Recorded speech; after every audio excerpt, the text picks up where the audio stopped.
Hello, my name is Jeff, and this is the recently updated 2025 Toyota GR Corolla. It's a World Rally Championship rally car, which has been cleverly disguised as a slightly modified economy car, but with modern safety and practicality. Confused? Let me explain. The existence of the GR Corolla, or Grolla, actually starts with the Toyota Yaris and the World Rally Championship. Production for the third generation Toyota Yaris, the XP150, was coming to an end in 2019 and was to be replaced by a fourth generation known as the XP210. However, unlike previous generations, the XP210 Yaris would only be offered as a 5-door hatchback, as the 3-door hatchbacks were losing popularity. With the transition of the new Yaris generation, Toyota's World Rally Championship team, Gazoo Racing, led by Tommi Makinnen, also wanted a new rally car. Toyota was happy to provide a new Yaris 5-door rally car, but the WRC team stood firm on a 3-door car, insisting the 5-door car would be uncompetitive. The problem is the WRC featured homologation rules requiring at least 2,500 cars to be produced in a continuous 12-month period, so they could not build one-off rally cars. Then Toyota CEO Akio Toyoda, who's been quoted as wanting every Toyota vehicle to be exciting, felt strongly about the company's involvement with WRC and, as a self-proclaimed passion project, authorized the development of what we now know as the GR Yaris, which debuted in 2020. The GR Yaris was a sporty 3-door hatchback as promised for the racing team, but it also featured a special engine and drivetrain as part of the homologation, featuring the Gazoo Racing G16E-GTS, a turbocharged 1.6-liter 3-cylinder, producing 257 horsepower and 266 pound-feet of torque. That powerhouse of an engine was paired with a 6-speed manual transmission, sending power to all 4 wheels via Toyota's GR4 permanent all-wheel drive system. There was, however, one problem. The vehicle was not sold in North America, which, granted, rally is not so popular here and neither are small cars, but we like our sports cars, and the GR Yaris was a special one at that. After much speculation, the GR Corolla was announced and introduced on March 31st of 2022, primarily for the North American market. And despite its different platform being based on the larger E210 Corolla, everything that made the GR Yaris great was upgraded and carried over to the GR Corolla.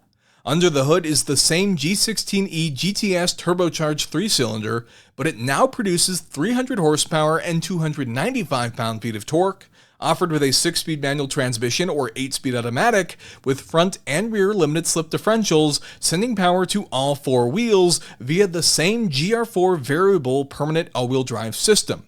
The GR4 system features several modes: Normal, which uses a 60-40 front-wheel bias, Gravel, which splits it 50-50, and Track, which varies it from 60-40 to 30-70 rear bias depending on what the car needs. The GR Corolla weighs around 3,300 pounds and achieves 0 to 60 in about 5 seconds, a quarter mile in under 14 seconds, with a top speed of around 143 miles per hour. Next, let's get up close and personal with this economy car, which Toyota and Gazoo Racing, their performance development team, have taken quite seriously. I mean, just look at the front end there. It's much more aggressive, lower, and mean, but you have lots of extra intakes there, some of which is for powertrain cooling, some of which is for brake cooling, LED lights, and then even here, you have these vents in the hood for heat extraction to keep things as cool as possible, and that continues as you move around the side of the car. You also get these wide body fender flares on the front and the rear, which are a little bit more obvious back there, and that allows you to fit more tire, which Toyota didn't skimp out on either. These are Michelin Pilot Sport 4s. These are seriously sticky tires that'll help in any instance and will make this thing stick to the road. The brakes themselves have a more aggressive pad. You can see the slotted rotors in there as well, and there's some things you can't see going on underneath. Obviously that GR four-wheel drive system, but you also have fully independent suspension. You have a McPherson strut setup in the front with a multi-link setup in the rear. We have more vents, including some vents here to help draw out air from the wheel well. You have some more GR badges, black mirror caps. Probably the coolest feature on the exterior is this forged carbon fiber roof, which you do have to take special care of, which is actually noted in your owner's manual. You can have proximity keyless entry here in the front for both of the front doors, not in the back. Tinted windows in the rear. Nice side skirt here with your GR4 badging for your all-wheel drive. More of those 18-inch 15-spoke wheels in matte black. A nice little rear hood spoiler, and you still get that hatch practicality of the Corolla, so you can carry all of your camera gear and even some root beers when you need them. Taking a look lower down here, you get this lower diffuser with an iconic 3 exhaust system, which will work differently depending on how the valves are opened up and when in the sport mode. And then more of that LED lighting for a very, very wide, sporty, aggressive hot hatch. Moving on to the interior, if we go ahead and take a look, this is the GR Corolla. You're instantly greeted by a plethora of GR badges throughout the car. Now, one thing that I think is kind of funny is from about the center of the interior and down. Looks very, very sporting, right? Lots of red, lots of badges, metal pedals, manual shifter. But then from there up, it is very much the same as a regular Corolla, right? In terms of what you're looking at on the screens and even the roof and everything, it just feels like a regular Corolla. So still that blend of that economy sort of basis of where it came from, but obviously underneath its heart and soul is a rally car. Now, before I get into the tech in the front, I do want to show you the back seat. And the reason I want to show you this is it's not very big. You're really not going to fit a whole lot of adults back there comfortably. It's perhaps best suited for kids, dogs, and grocery bags. But hey, at least you have the back seat. In addition to the hatch storage, they still get power windows and even cup holders. And so it's a fairly nice addition that makes it just that much more practical. And of course, matches the rest of the interior. Now, moving back up to the front here, manually adjustable bucket seats. They have both leg bolstering and side bolstering, very important. I found in the driver's seat I had no problem. When I had somebody in the passenger seat doing some spirited driving, they were kind of moving around a bit, but I'll tell you right now, the driver's the most important one, and these seats are wonderful. Manually adjustable, you don't have to worry about it. Once you set them, they're good. Over here, you have very minimal controls here, but you do get some cubbies. You do have your power window controls in addition to your power mirror adjustments. If we go ahead and climb in the car here, and go ahead and start it up. It is a modern manual, which means both the clutch and the brake must be fully depressed, and then you can hit your GR start button, and the car comes to life. You also get the special animations there with the GR badging, which is quite nice. And of course, 2 digital displays, one right in front of the driver, one in the middle here for our infotainment system, which is wonderful because in my opinion, Toyota has one of the best infotainment systems on the market here. It's really, really simple. You can just jump around using the touchscreen, and you also have just a simple volume and power button here on the left side. But nice and easy to use. It's a great infotainment system. What you get here with wireless CarPlay and Android Auto, and even Google is sort of involved with the navigation system, which is wonderful because most manufacturers don't make a great navigation system when they do it internally. You also get an 8-speaker JBL sound system, which everything is run through. It's not the worst system I've ever heard in a modern car. It's not great, but it's going to be fine for most people unless you're an audiophile. Moving on to the main display here in front of the driver. Of course, this is adjustable. This is what I like to have on the screen. This is your all-wheel drive. It'll show you how it's distributing the power. And then over here on the left is actually, of course, boost. But you can adjust this if you just hold the OK button. You can physically move around all of your various controls here into whatever you like, including the center. Me personally, I like that shift position. It tells you what gear you're in. If we put this out of neutral into first, for example, and then you start rolling forward, you can see that you're in first and watch your shifts and all that. So pretty cool in that regard, but you can also save several presets. So let's say you have a cruising preset, you can also just switch it entirely, and now you have one where you can watch your adaptive cruise control mode and your MPGs, for example. So it's kind of nice in that regard that you almost have, let's call them memory settings for your various dash controls. It's very intuitive and shows all sorts of information.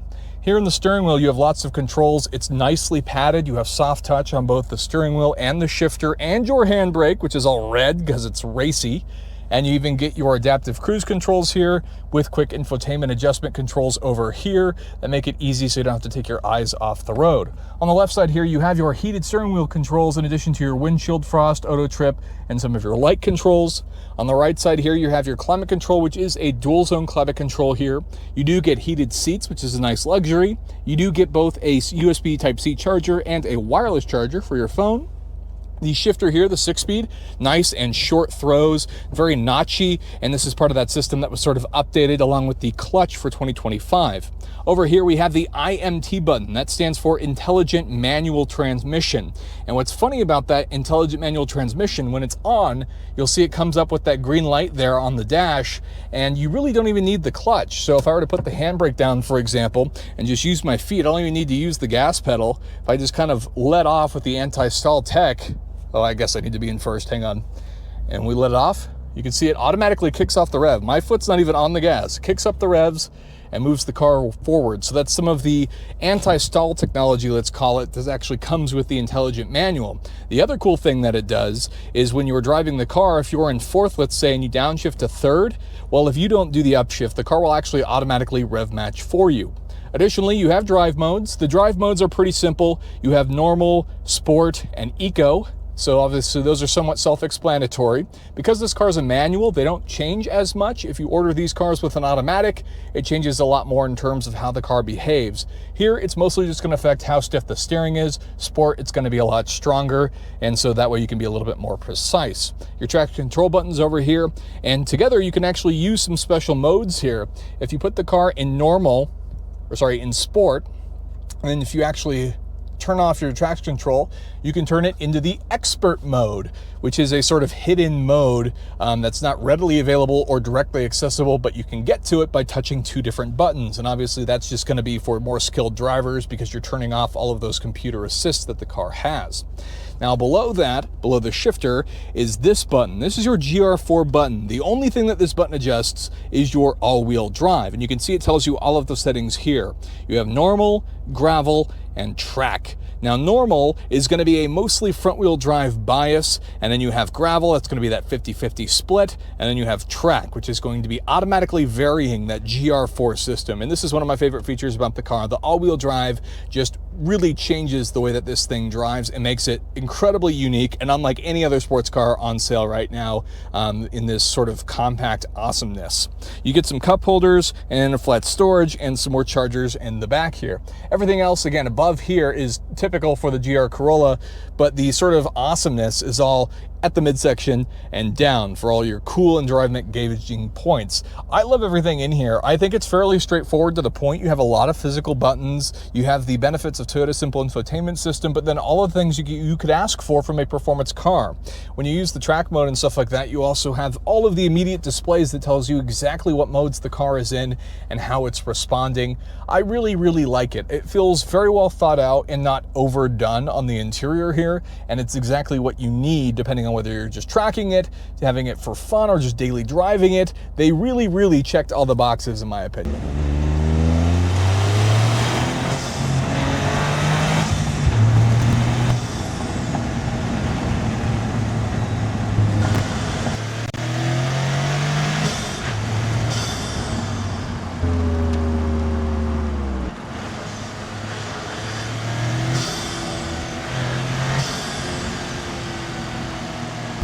So what's it like to drive the Corolla GR? Well, first of all, if you have the intelligent manual mode on, you really don't even need to use the clutch to get it going from a stop. The anti-stall tech kicks in and it gets the car rolling forward, which is kind of ridiculous, but I suppose if you're learning manual, that can make it easier.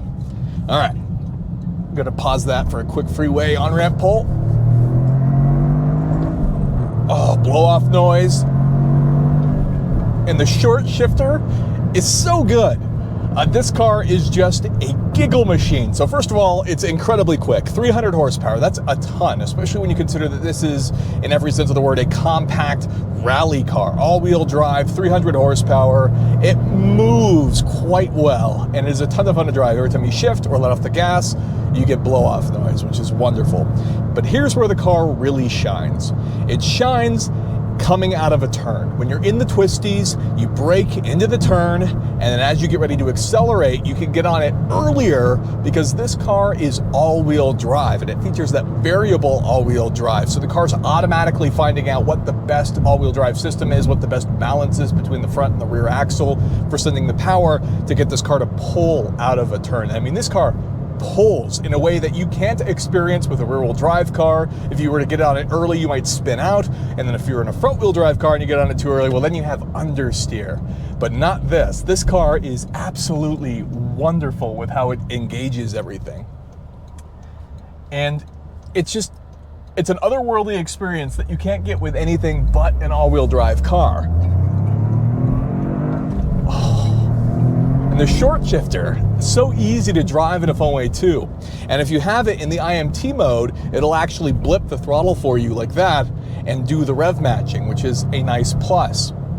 So there's a lot of fun, sporty features and driving characteristics in this car, but just, I'm telling you, the way it drives as this sort of rally-based system, pulls out of turns like a monster, insane lateral grip, and you have such a stiff chassis, but then still being so lightweight and nimble. You can just throw this thing around. I mean, what makes this so much fun is you just giggle the whole time, especially on a twisty back road, but then you can drive it like a regular car if you want to. You can enjoy it around fun track days, and Toyota will even give you the 1-year membership, and the brakes are really good.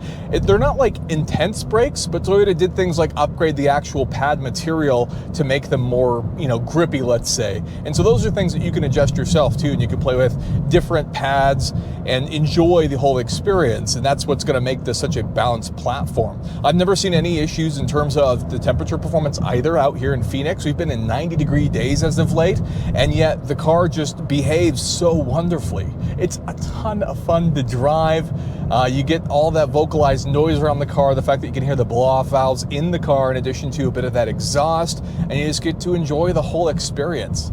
I mean, there really is nothing like the Corolla GR on sale right now. I mean, this, there used to be a whole era in the 90s where people were buying cars like this. All the manufacturers wanted to sell their version, a street version of their World Rally Championship cars, and then that just kind of stopped. It lost interest. And like, rally's never been the biggest sport here in the United States, but I am so happy we got the GR Corolla. It was really sad seeing the GR Yaris for sale in all the other countries except really North America, and then they offered this, which is a great compromise that you can actually use and drive. I know a lot of other countries are now jealous that we got this version with the 5 doors, the 4 doors and the hatch, but this is such a fun car to drive, gosh. I am just blown away by the performance. The sticky tires help a lot. The fact of the matter is, when you buy one of these, out of the box is just a great giggle machine experience that you can just immediately go take either to the track or to the canyons and just enjoy it. Oh, gosh. This is so good. So good. So anyways, that's the end of the video. I want to know what you think about the GR Corolla. Let me know down below. And of course, thank you so much for watching. If you could like and subscribe, I'd really appreciate it. And I'll see you in the next one.